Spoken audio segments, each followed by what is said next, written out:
Welcome back, friends. In this tutorial, you will learn how to automatically highlight the active cells row and column in Excel.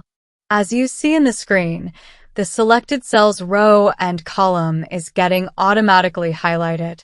Let's start with the process of doing this. First, select the data where you want to apply the auto highlight. Click on Home tab, Conditional Formatting, New Rule. Use a formula to determine which cell to format. In the formula box, write this formula.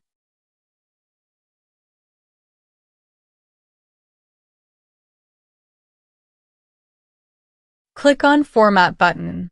Click on Fill tab. Choose the color for highlighting. Click on OK. Now, right-click on the sheet name. Click on View Code. From this drop-down, choose Worksheet. Here write this small code. Application, screen updating is equal to true.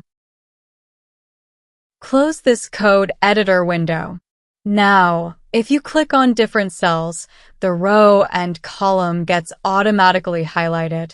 To save this feature and use it in next time, you have to save the workbook as macro-enabled file type. For this, click on File tab. Save as. In the File Type drop-down, choose the macro-enabled file type. Then click on Save. So, this is how we do automatic highlighting of active cells row and column in Microsoft Excel. Thank you so much for watching. Consider subscribing this channel for more tutorials in future. See you in next tutorial.